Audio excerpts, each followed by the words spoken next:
Well, thank you so much, Judy, for being here and supporting libraries and assisting other writers, encouraging us, and sharing your book. Thank you Judy, so much. yeah, thank you. Judy Prescott Marshall writes women's commercial fiction.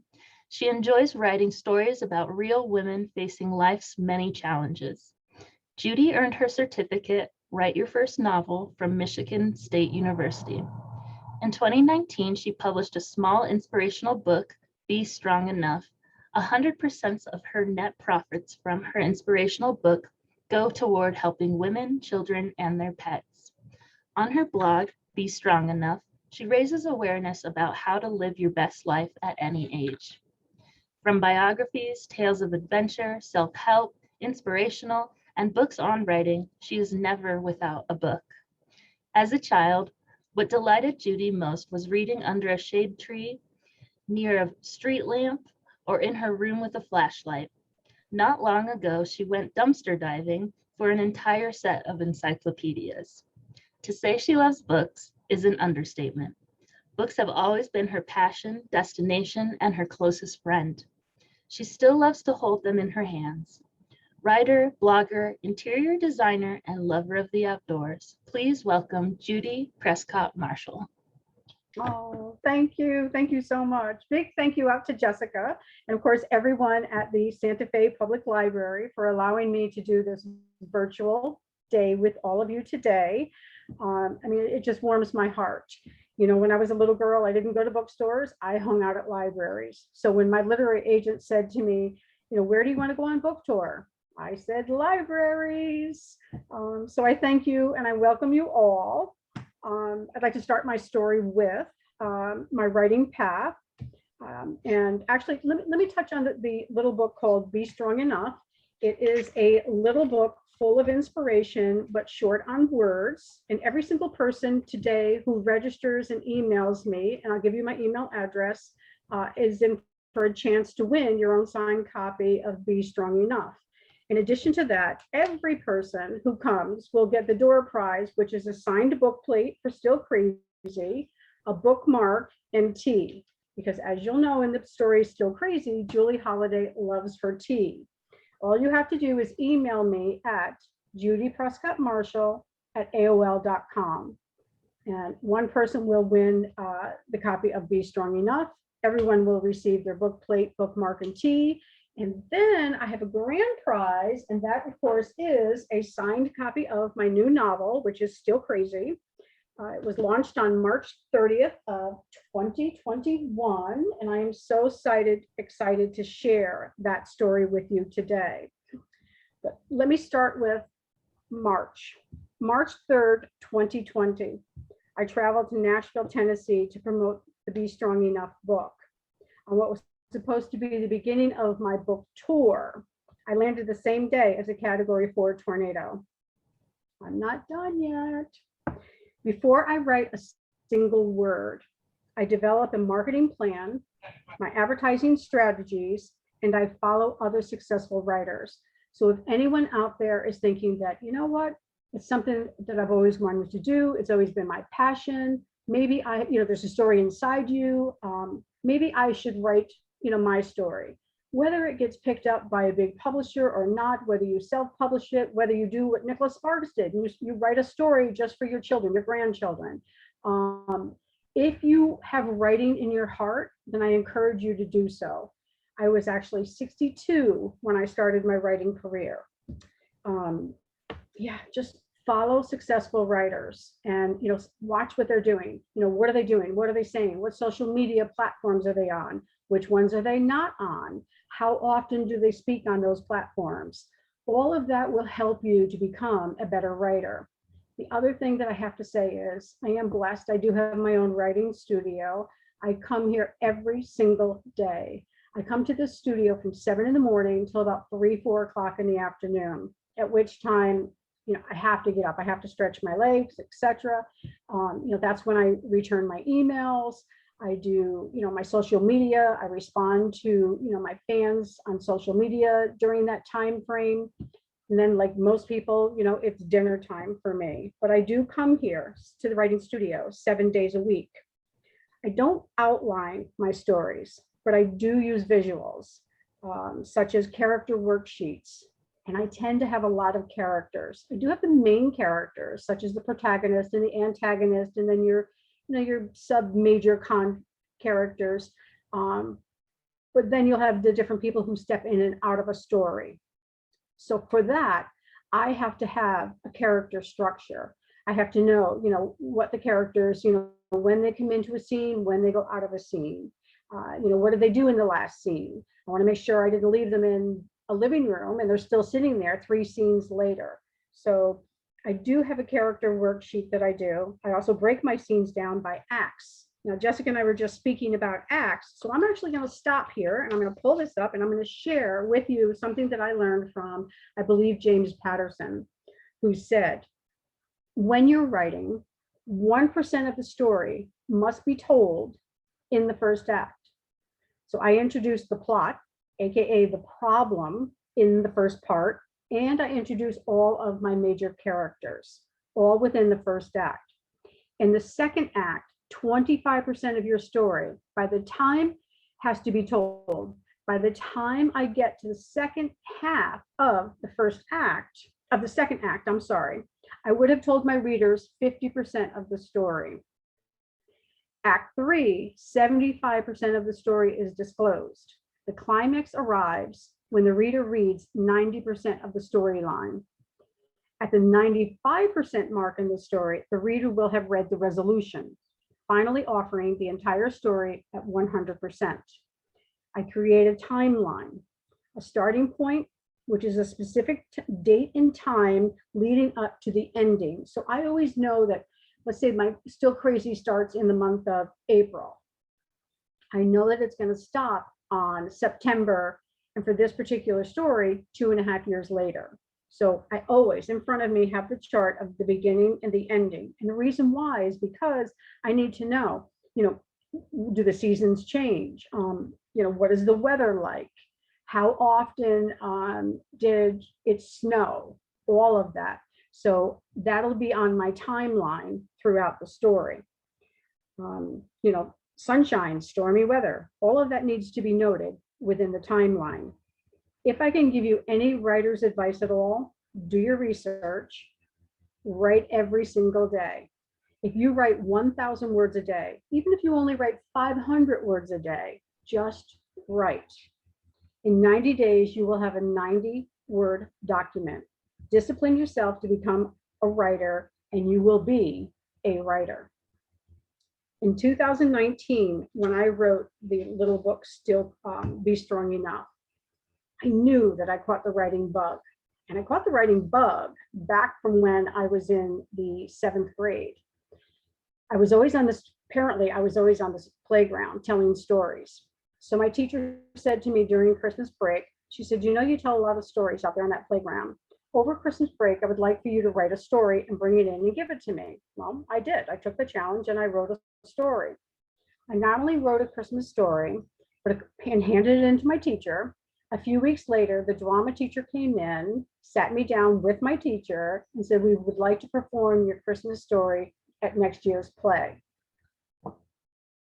I was thrilled, even in the 7th grade. Yes, I called Shaker Junior High School and said to them, I am Judy Prescott, and I said, I wrote the story, and can I get a copy of that story? She said to me, what year were you in the 7th grade?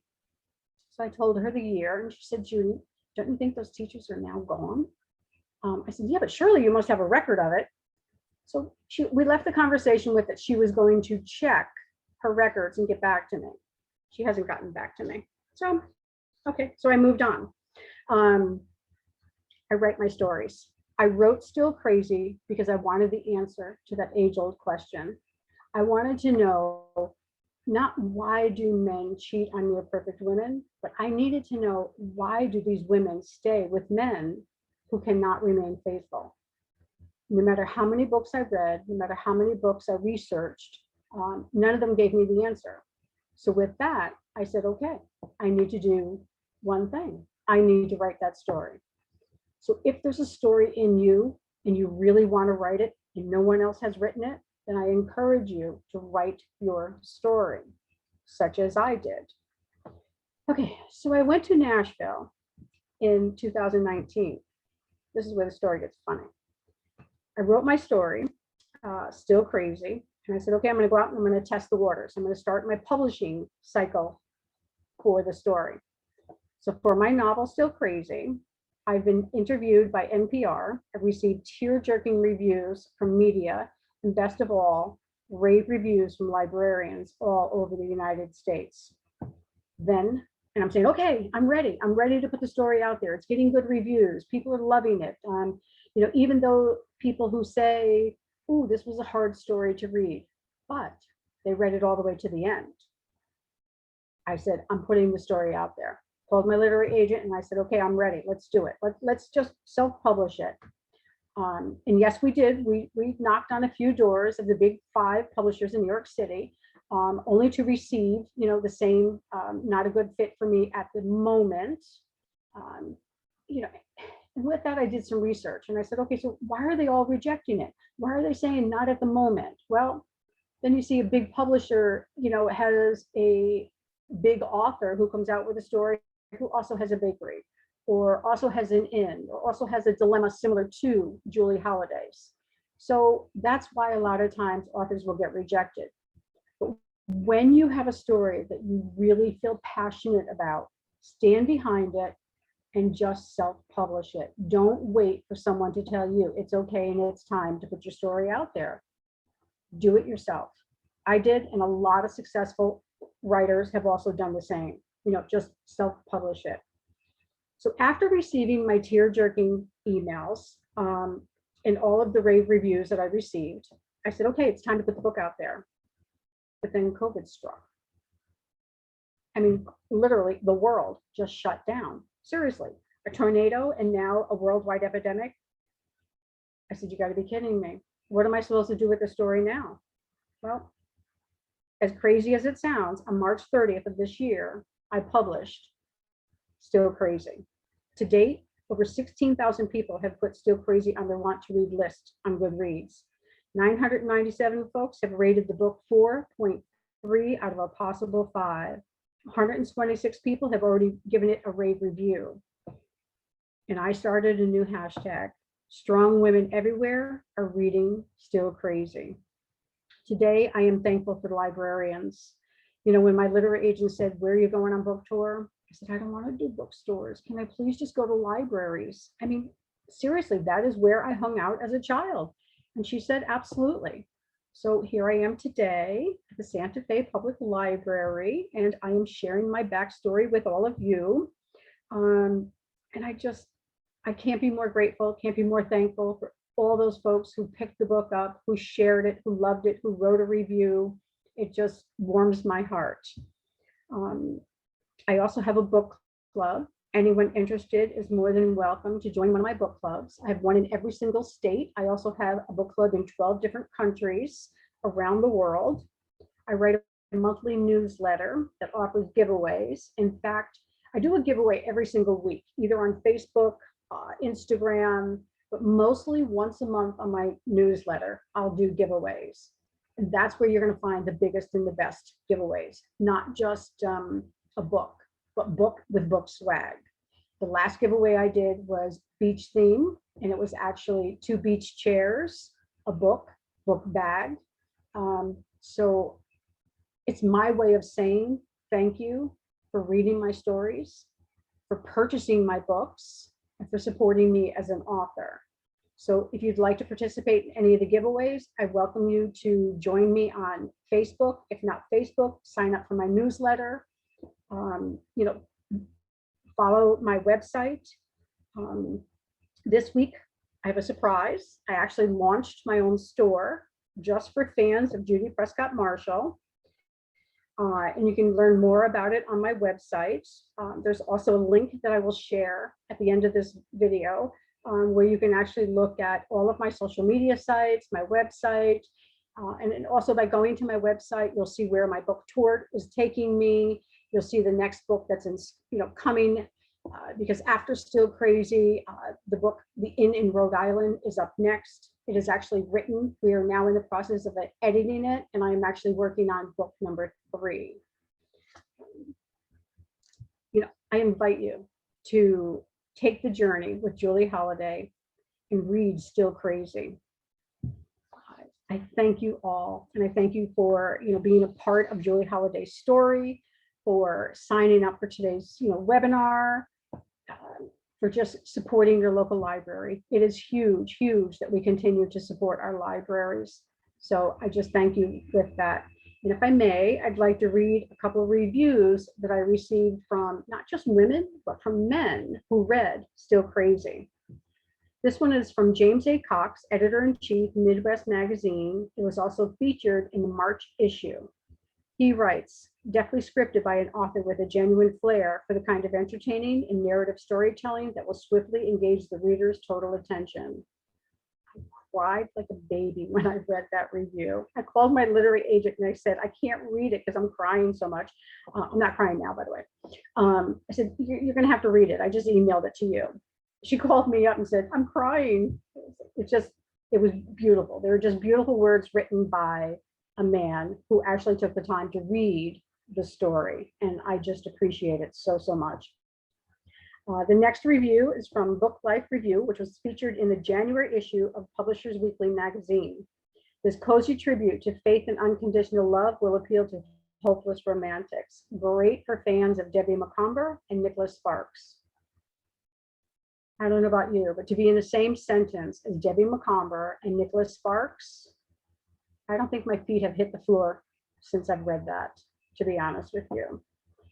The last review that I'd like to read to you is from a woman by the name of Sherry Daly. She's a writer, freelance editor for More Magazine, Car and Driver, and the New York Times. And she writes, Still Crazy satisfies our sense and encourages us to believe in the mightiness of love and the constancy of faith. Buy this book. It just warms my heart to see, these reviews. Even the review that I received, and I called my literary agent and I was in tears when I read this review to her. And it wasn't even a positive review. It was from a woman who read the story and said, I couldn't get past chapter 1 because it was too painful for me to read. But I did buy your book, Be Strong Enough. And I will read the next book in the installment. So I understand, sometimes when writers write what's called hard truths, they're not easy to read, but I assure you, in this story, love wins. I want to share a couple of quotes that are also in the book. This one is not, but I think it's very fitting for the story. And this quote is by Cat Stevens. When two hearts are meant for each other, no distance is too far, no time is too long, and no other love can break them apart. This one is by Maya Angelou. Life is not measured by the moments, by the number of breaths we take, but by the moments that take our breath away. How beautiful is that? Elizabeth Edwards. She stood in the storm when the wind did not blow her way. She adjusted her sails. And my favorite of all is by Robert Mueller, who writes, to forgive is the highest, most beautiful form of love. In return, you will receive untold peace and happiness. I love those quotes. And if you'd like, I would like to read to you chapter 1 of Still Crazy. And then we could maybe go into some questions if anyone has any questions. But here it goes. Chapter 1, Still Crazy. At 3 a.m., I finally slid out of our bed. The moon was bright enough to light up the room. I stood in the living room for a minute. Something was wrong. I could feel it. The light of the moon had nothing to do with my lying awake for hours.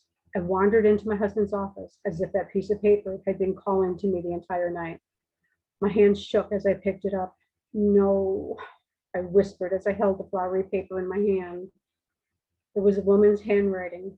Instantly, my eyes began to well up. I read her name and phone number over and over again, then closed my eyes. My heart started beating faster and faster. My breathing became erratic. I felt my chest tighten. I refused to have another panic attack. I fought it off.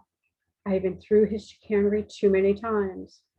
Imagining my husband wrapped up in yet another woman's arms was not where I had saw myself at 49. My lower lip quivered as I set the paper down. When I reached for a handful of tissues, I knocked over the photo of us taken during our 25th year together. The heavy, ornate silver frame was a gift from Lene. She had it engraved, Dan and Julie Holliday, and forever means forever after. I held the frame in my hand for a moment before setting it down. I knew it would have broken Lene's heart if I had told her. She had been only 18 when she came into our lives. 10 years later, and she's like a daughter to both of us. There was no way I could let her know about my suspicions. When I stepped back, I banged into the gun cabinet. The stainless steel barrel on my Smith & Wesson handgun shone in the light. Shaking to the core, I stumbled out of Dan's office and went out the front door. I sat down on the frozen welcome home doormat, my legs on an even colder bluestone patio. I took a deep, shuddering breath, filled my lungs with cold night air, and gasped. Above my shivering body, stars shone as bright as the moon. I groaned audibly as I looked up at them. How dare they? In the distance, a lone coyote yelped. Another icy shudder racked my body. The man I built my life with. Oh God, I whispered, why? I don't deserve this. Memories flashed before me, kayaking, hiking, Dan sitting in the canoe waiting for fish to jump, me reading, us cooking together every night, Dan holding my hand on movie night. So many memories, all good, until. Why? I cried out into the night, realizing my legs were so cold they were numb. I had to crawl back into the house. As I was struggling to pull myself up, I caught sight of my reflection in the entryway mirror. Shock. My face was pale, practically blue, and my hair was stuck to my robe. What am I turning into? I moaned, who is this? Tears trailed down my cheeks, and I couldn't stomach looking at myself any longer. I stepped away from my reflection, went into the guest bedroom, and took off my frozen robe. Another mirror stood before me, 4 times the size of the previous. I dropped the robe and my panties onto the floor and snatched 2 blankets from the closet. For a moment, I held the blankets in my arms. Since the day we met, Dan had always told me I personify sexy. I took one more glance at myself, shook my head, and blew out a breath. I was a good-looking woman, a willing lover. 2 nights ago, I was on top of Dan, and I thought my head was going to explode from the orgasms. What is wrong with him? My eyes began to well up.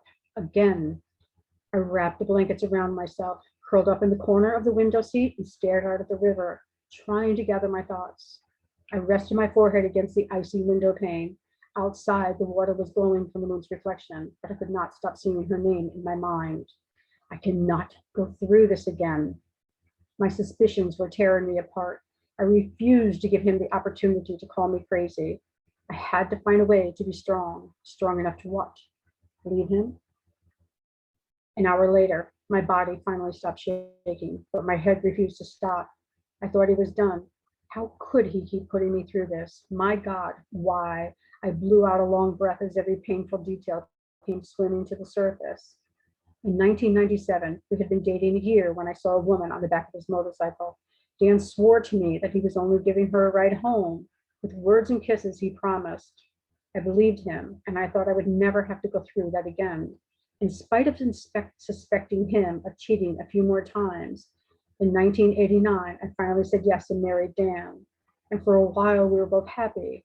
But in 1997, I suspected he was having an affair with the woman he had done work for. When I confronted him, he said I was being paranoid. That's when I had my first panic attack. My panic attacks were so uncontrollable, devastating. They were strong enough to make me pass out. Back then, he was convincing, and I had no proof. But honestly, how many times can I play the fool? For 30 years, I have racked my mind and my heart to know if my suspicions were true or not. I hugged my legs to my chest, buried my face to my knees.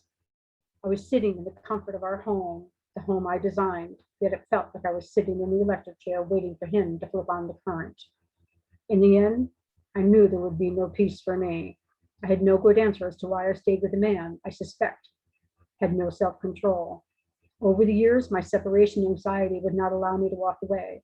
As many times as I tried to be strong and independent, I failed. I couldn't even go to my niece's wedding by myself. I spent the entire weekend vomiting. While my family enjoyed the Florida sun, I stayed in the bathroom. Seeing yet another name on his desk, I no longer cared if I vomited every day for the rest of my life. I was done with sitting still, worrying about every damn woman who had round heels, who winked at him or gave him her phone number. My heart hurt just thinking about it. Truth was, I was scared to death. I had no idea how I was supposed to live without him. Dan was my first and only love. He told everyone I was his best friend. I made myself get up, went back into his office, turned on the reading lamp, and read the note one more time. I made a mental note. Investigate the matter before I say a word to him. I needed proof. A little secret about the story. I wrote it a few years before I even brought it to a literary agent. And I wrote the story in third person because it was Julie Holliday's story.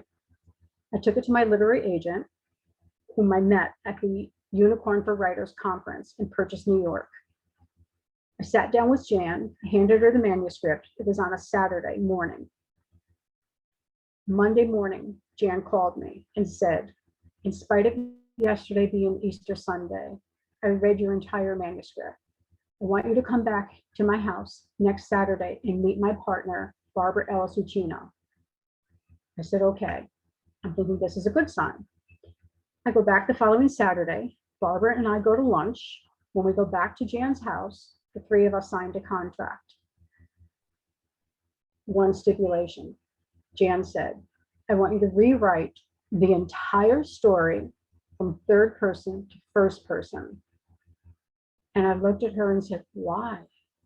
And she said, because I want to feel Julie's emotions. I took the challenge. Barbara and I, over the course of 1 year, rewrote the entire manuscript from third person to first person. And I am so glad that I did. There's a lot of women from backcountry roads to the steps of the White House who walk in Julie Holliday's shoes. And again, I encourage you to read their story, to know why these strong women who are loving, passionate, good women, they have a life of their own. They live their life to the best of their ability. They're survivors. And that's not even the answer to why these women stay. Jessica, thank you so much. Hopefully we have a few questions out there. We do. We have quite a few, actually. Okay, good. So the first one is, what inspired you to write Still Crazy? Just knowing all these different women that I know who walked in Julie Holliday's shoes. And these are women that I know on a personal basis. Just seeing them, saying, how do they do it? Successful women, who owns a business, who was a valedictorian of her class. Most of them had children. Julie Holliday does not have children. So still, I needed to dig further. What makes them stay? And I didn't really interview or do a lot of research with men particularly, but I did research women, as to why they stay. And the answers are surprising.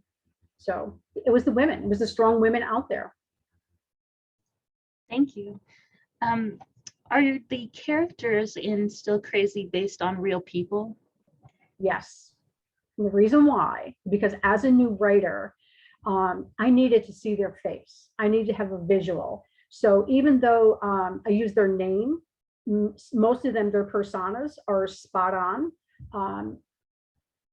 Their jobs may have changed, and I may have given them a different task in the book. But yeah, to the people, and of course, I checked, my literary agent made me check with every single person to say, you're in the book, this is your role, this is what you're going to do. Every single person was like, oh my God, yes, sign me up. So they're all very happy to do it. But no, these are, real people. I'd be fascinated if someone wrote me into a book. Well, can I just interject before you ask your next question? Yes. My third book, which is coming out, is actually based on a librarian. How can I say thank you to librarians out there? So yeah, she actually inherits. She has a huge inheritance coming to her. So how cool is that? Mm, can't wait. You'll That's know, very cool. I'll be back. Because the characters are based on real people, do those real people know that they're, I guess you just answered that, and have they read their character? How have they felt about their character being portrayed? I call them my cast of characters. And of course, most of them are, family or close friends. So I, say to them, here's when you need to buy the book. Yeah, so I make them part of my street team automatically. But again, they're family, they're close friends. I actually have one niece, because I have so many nieces and nephews. And I have one niece that said, I'm not in the first book. I said, but you're going to get married in book 2. She's like, yay. So I saved her. I give her a wedding in book 2. But yeah, no, I make them work for it. I do. I actually make them work for it. You want a spot in the book, you got to work for it. So I like that. That's cool. Why did you choose the title Still Crazy? because my absolute perfect song is Crazy by Patsy Cline. I love that song. I don't care what I'm doing, where I am, I will stop, close my eyes, and let that woman sing her song. I just love it to pieces.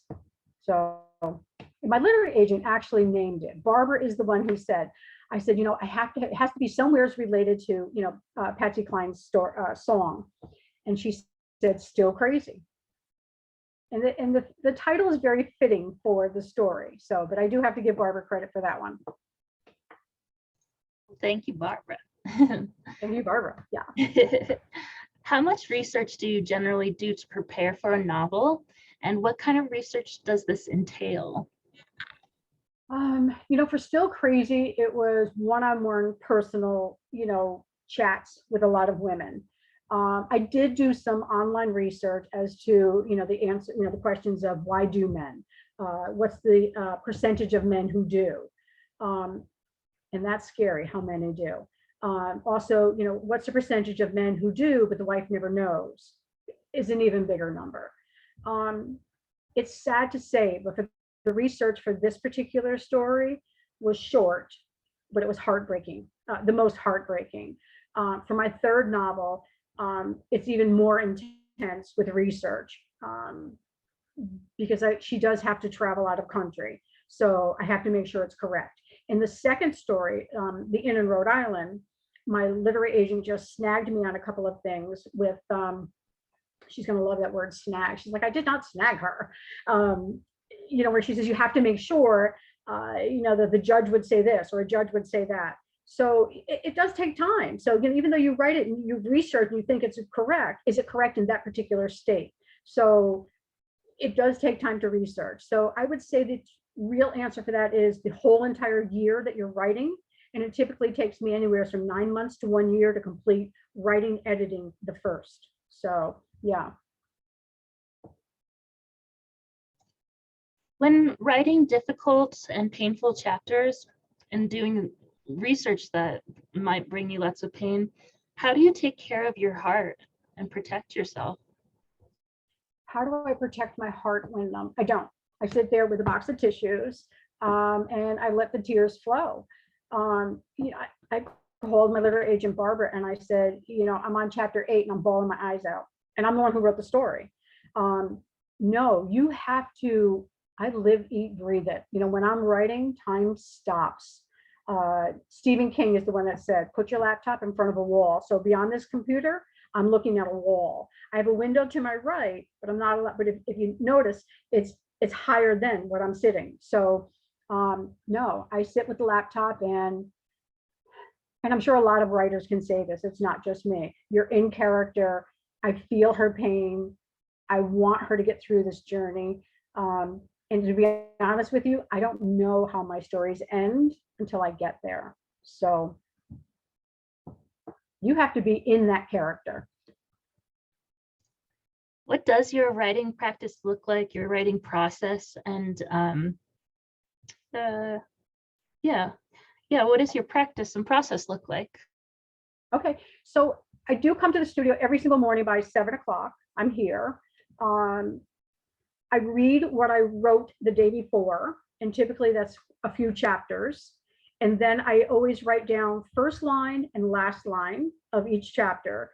And that kind of keeps me spot on, so I can see, so I make sure that I have flow with my chapters.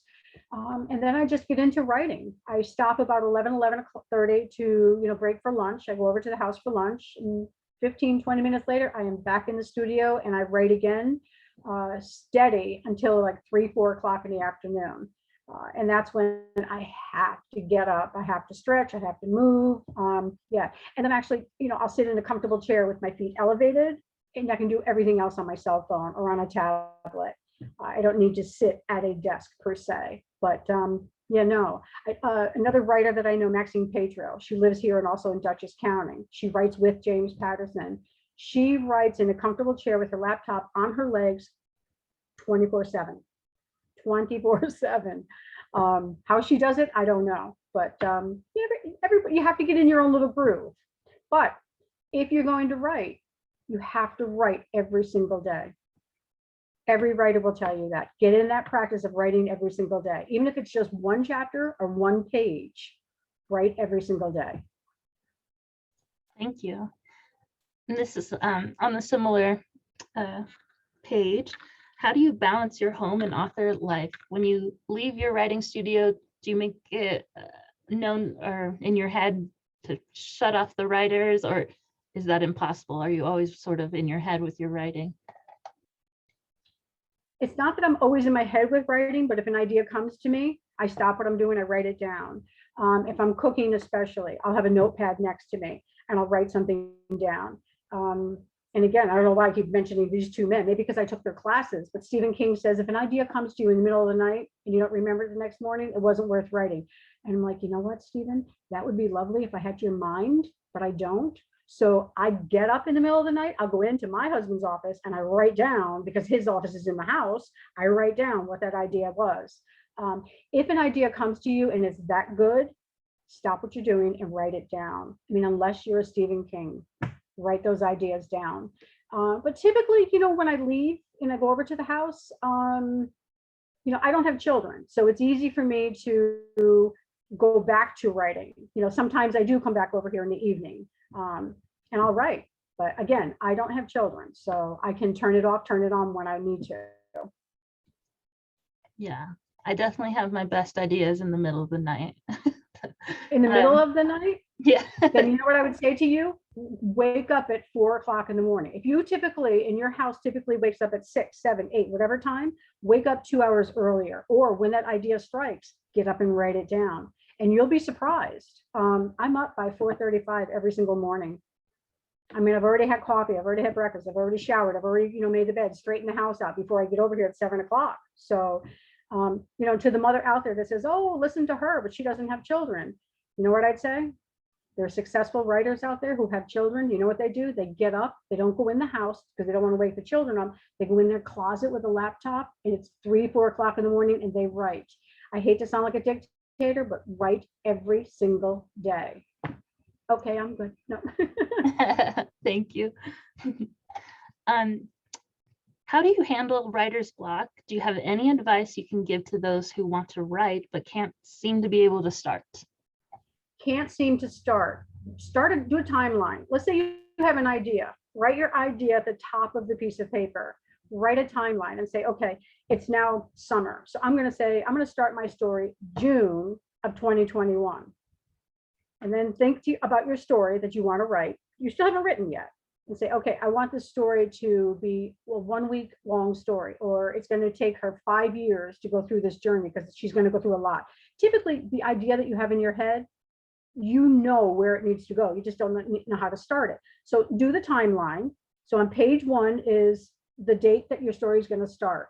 Say on page 10 is the end, and it's going to be December of 2021. Let's say that's where your story ends. As the ideas come, put them in that timeline in chronological order. Now, not to say that that order may not change, but you'll be surprised. When idea number 1 comes, write it down. Put it in there where you think it goes. When you have 5, 6 ideas written down on that paper, you've now disciplined yourself to go to that paper, to look at your own storyline, and to start writing. Thank you. I sound like a dictator. No, you don't. I love it. I love it. It's great advice. How many drafts do you have to do before a final product? I know you had to basically rewrite all of it. Still Crazy to go from the third to first, but yeah, how many drafts? How many drafts? Geez, let's see. A lot, a lot. Yeah. And the reason why is because, I work with two literary agents. Barbara is literal, Jan is emotional. So Jan will have me tweaking, going back for the emotions. Barb will have me doing, the literary part of it. And then there comes to the time where you actually have to say to yourself, I am the writer and I am writing this story for me. If their ideas make sense, 100% I change it. I go with it. Otherwise, no, you have to stick to your own structure. Yeah, you have to write for yourself, basically. And then hope that others love it as well. Thank you. Too many drafts. Every writer will tell you the answer is too many drafts. Too many. All right, Yeah. Good to know. Because we try to please all those editors out there. So. What authors inspire you to write? Oh, wow. So as a teenager, because we all know I'm 63, I started with Danielle Steele. Now I have, Delinsky, Devereaux, Sparks, but not to say that, I'm not reading the newcomers who are, what I consider, the babies, but, they've got 10 books under their wing. I'm now reading Golden Girl by Eileen Hildebrandt. Love her writing. I'm pretty eclectic. I read a little bit of everything from everyone. I'm open. If you suggest a book, I'm going to read it. Everyone loved Matt Haig, the Midnight Library. I'm halfway through it. Did you like it? I'm halfway through it. So yeah, so that I'm listening to on audio, but I also have a book that I'm reading. I constantly have 2-3 books at a time that's going. Yeah, love it. Well, as you know, I'm never without a book. This is fact. Let's see. What was an early experience where you learned that language had power? Language had power. Yeah, words. When I learned to play with words, and for me, chapter 1, it's a powerful chapter for me. I relate to these women. I feel for these women from the very first word, has power. And then when you are able to sit and put them together and create a story that people are reading, people are, writing reviews about, there's no greater power. Jackie Kennedy wrote, if you produce just one book, you would have done something remarkable with your life. How powerful is that? So Jessica, get writing. I'm getting on it. Okay. Let's see, we have a few more questions. What age group do you recommend this book for? Still Crazy. I would say 23 and up. Women especially are, loving it. But, as some of my reviews that I've written, my very first review was a bookstore owner. And he was a male. Men are reading it. If they read it and they get it. So I would say, 60% women, 40% men.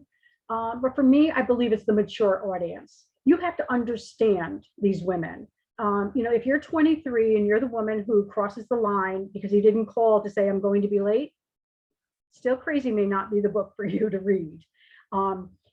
You have to have a loving, forgiving heart. It's called marriage. It's called survival. Yeah. So I'm going to say, women 60% and the mature audience, but not to say that I'm ruling out the younger generation. Thank you. What do you hope people take away from reading your novels? To live your best life, regardless of your background, your education, your finances. Just live your best life, regardless of anyone else's, faults. You have to stand up as a strong woman and live your best life. And that's what I'm hoping women do. Don't judge anyone else. Just live your best life. I love that. Thank you so much, Judy. You're welcome. Final question Well, is, final question. what is next for you, Judy Prescott Marshall? What is next for me? Let's see, because book 2, which is, well, actually, let me back up. Book 2 was supposed to be The Inn in Rhode Island. It was supposed to be the sequel to Still Crazy. But my literary agent, Barbara, says we have so many characters, wonderful characters who all have their own life. Instead of a sequel, let's do a series. And I researched series, and believe it or not, series are very hot right now. So I agreed. So we now have a series in the works. Yeah, so we're going to continue it with a series. And that excites me because I love my characters. It's very exciting. I'm excited for you. I can't wait. Thank you. I can't thank you enough. Thank you so much, Judy. Thank you for providing this wonderful author event. I know other writers are going to get a lot out of it. I know I did today. I really Good. appreciate you doing this with us in the Santa Fe Public Library in our community. Everyone, discover more about Judy, her books, her work at judyprescottmarshall.com. Any final words, Judy? I just, hope that every single person out there who's listening, again, lives your best life. Don't let anything stop you. Be safe, because we still have COVID hovering over us. I see your mask hanging there. Just to be safe, be happy, be positive, and remember, women need to lift other women up every single day. And I thank you with all my heart, Jessica. A million times thank you. Everyone be safe, read books, read Still Crazy, and have a great rest of your weekend. Thank you. Bye. Bye-bye now.